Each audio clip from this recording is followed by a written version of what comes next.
Brought to you by TechnoSpark 20 series smartphones. I'm superhuman.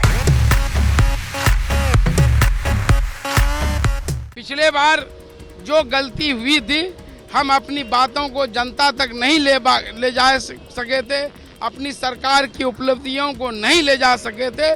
इस बार उन कमियों को दूर कर चुके हैं। यहाँ मुसलमान बहुल इलाका है, मुसलमानों की आबादी यहाँ पर ज्यादा है, लेकिन तीनों कैंडिडेट जो है तीनों मुसलमान हैं। तो किशनगंज के मुसलमान किसके साथ रहने वाले हैं? विकास के साथ होंगे, डेवलपमेंट और तरक्की के साथ हैं। और उन्होंने सांप्रदायिक आधार पर जो पार्टियां वोट बटोर रही हैं, उनको भी मौका दिया। 2020 में AIMIM को 5 सीट जीत कर गई, लेकिन एक भी वादे पूरा नहीं की, से विमुख हो। विपक्ष जो है वो MIM को बीजेपी की बी टीम बताती है, यानी कि किशनगंज में अगर लड़ रही है तो वो MIM कोई फैक्टर ही नहीं है, उसका न कोई मुद्दा है न कुछ ये है। वो बिल्कुल उलूल जुलूल आप लोग के लिए कर रहे हैं। नमस्कार, बिहार तक देख रहे हैं आप, मैं हूं आपके साथ अनिकेत कुमार। देखिए, इस वक्त बिहार तक की चुनावी यात्रा किशनगंज पहुंच चुकी है और किशनगंज में हमारे साथ JDU के प्रत्याशी मुजाहिद आलम जी हैं।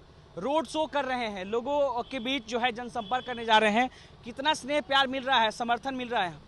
मुझे किशनगंज लोकसभा के सभी क्षेत्रों में जनता के हर वर्ग का, हर धर्म के लोग का, महिलाओं का, बूढ़े बुजुर्गों का, युवा साथियों का पूरा समर्थन मिल रहा है।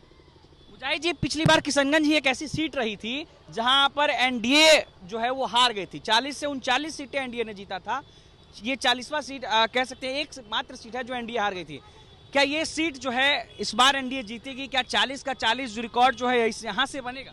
निश्चित रूप से इस बार NDA के उम्मीदवार, जिसके पक्ष में सारे जाति धर्म के लोग गोलबंद हो चुके हैं, विकास के नाम पर, सेवा के नाम पर बिहार में सबसे अधिक मतों से जीत दर्ज करेगा। लेकिन पिछली बार तो यहाँ हार गए थे, पिछली बार की क्या वजह है? पिछली बार जो हार है, उन कमियों को हम लोगों ने पिछले 5 साल में दूर कर दिया है। और इन 5 सालों में हमें जनता के हर वर्ग का समर्थन प्राप्त हुआ है। हमने काम किया है, जब भी अवसर मिला है। हम पद में रहे नहीं रहे, जनता का प्रहरी बनकर। हार से JDU ने यहाँ पर क्या सीखा, यहाँ पर क्या गलती हुई थी जिसकी वजह से JDU की यहाँ पर हार हुई? पिछले बार जो गलती हुई थी, हम अपनी बातों को जनता तक नहीं ले जा सके थे, अपनी सरकार की उपलब्धियों को नहीं ले जा सके थे। इस बार उन कमियों को दूर कर चुके हैं। जनता भी समझ चुकी है।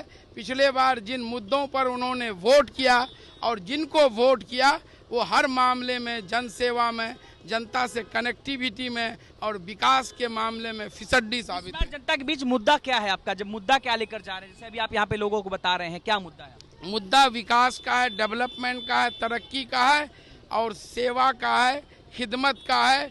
कि जनता पर कभी भी अगर कोई मुसीबत आए तो मैं बिल्कुल ढाल बनकर उनकी सुरक्षा और हिफाजत करता हूं और आगे भी करूंगा। यही मेरे चूंकि यहाँ मुसलमान बहुल इलाका है, मुसलमानों की आबादी यहाँ पर ज्यादा है, लेकिन तीनों कैंडिडेट जो है तीनों मुसलमान हैं।